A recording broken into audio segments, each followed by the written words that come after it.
Good morning, kiddos! Now, in honor of Election Day, today's game review is going to be Mr. President.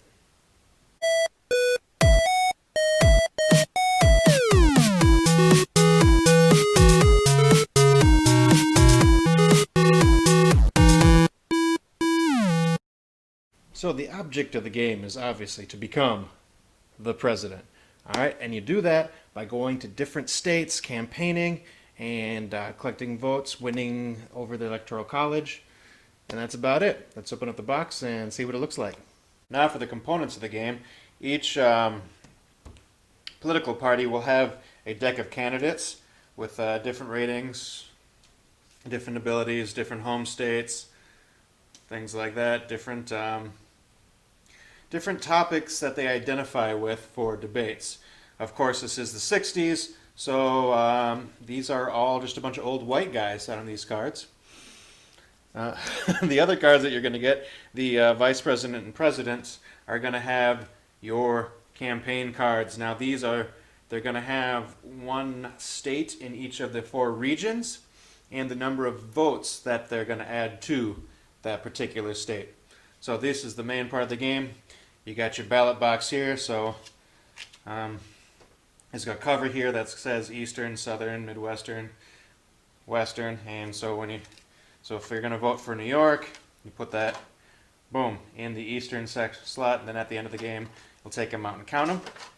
There's these nice boards here that you can tally off which states that you've been voting in, as well as your opponents. You can count up your votes at the end. Has the built-in advantage for your Republicans and Democrats per state, and the advertising on there. On the bottom, you'll mark some other things off, like debates won and how much you have in your war chest, so your advertising funds. Comes with two kind of tiny dice here. These are not the biggest dice, and they're slightly browned. I don't know if that's from age or if they came that way.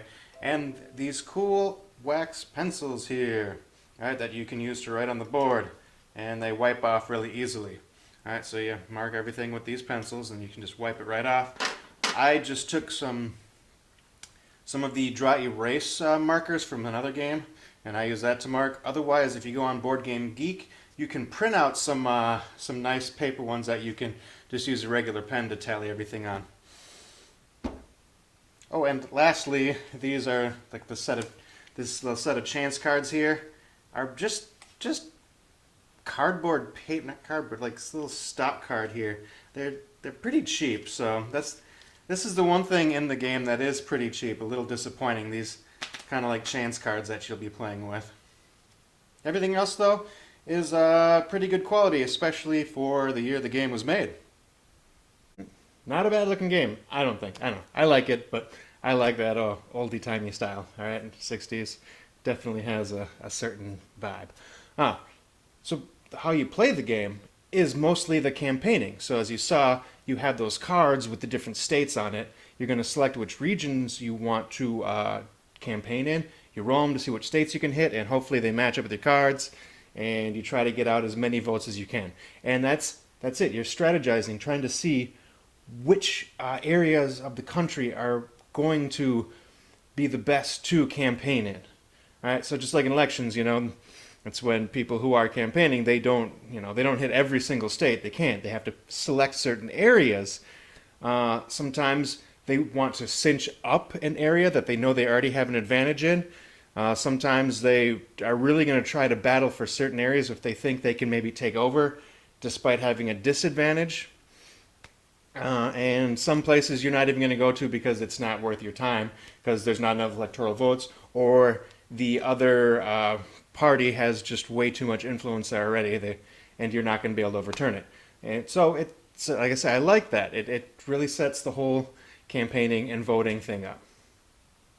Now, the other things you do in the game are going to be fundraising, debating, and advertising. Now, advertising is pretty much like campaigning, but you're mitigating which states you hit a lot better. But you can only do so much of it based on your budget. All right, you can only spend some. It costs money to do that, and you're going to run out pretty quickly.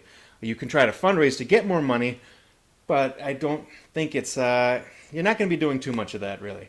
It's a little disappointing because in an actual campaign, they're fundraising all the time. It's a huge thing, but in this game, it's not that big of a deal.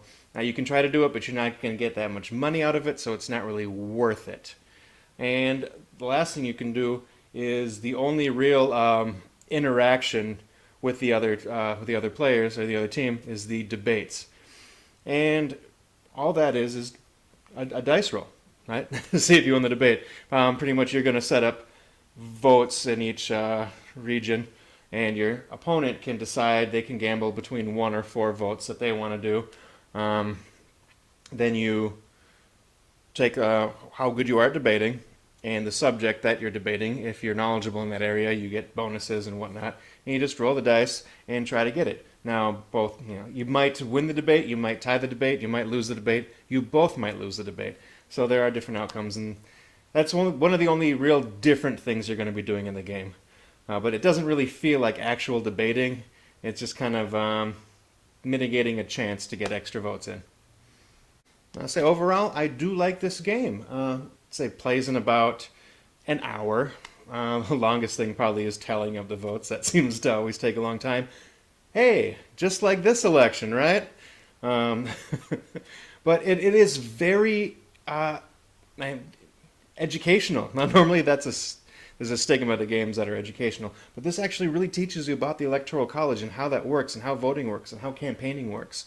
About trying to mitigate which states you're trying to get votes in and get those electoral votes. So that's actually pretty cool. I really like that about this game. It does a good job. Like I said, the debating doesn't really feel like debating, and fundraising doesn't really feel like, the fundraising is not as big of a deal in this game as it is in real life. So those areas are kind of meh, but the overall campaigning and just looking overall at the country and how trying to win certain states and certain areas and winning overall like that is pretty cool. Let's say you'll learn a lot about the Electoral College by playing this game versus the popular vote, which you can also do in this game as well. You can switch it, and whoever wins by popular vote will become president.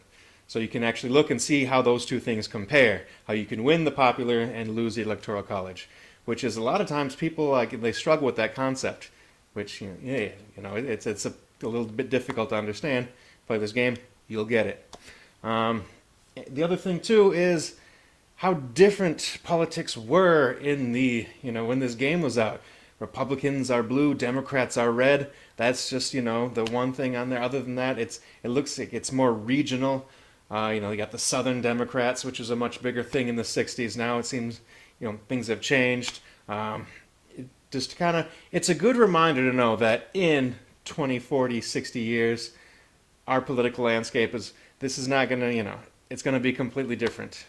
A lot of stuff will be the same, but a lot of it will be completely different. It's a little reminder also that your parties, Democrats, Republicans, whatever, they're just kind of like sports teams, and the uniforms sometimes change, the blue and the red, and the players will sometimes change, and the tactics will change, the philosophies of the team and whatnot. So just a reminder, don't fall for one political party so dang much, okay? Look at more of the person and the people involved. It's okay with sports teams, but not in politics, I don't think. That's just my personal thought. Other than that, great game. Check it out. Play it if you get the chance. All right. This is Coach Troy. Thanks for joining me. Remember to exercise both the body and the brain.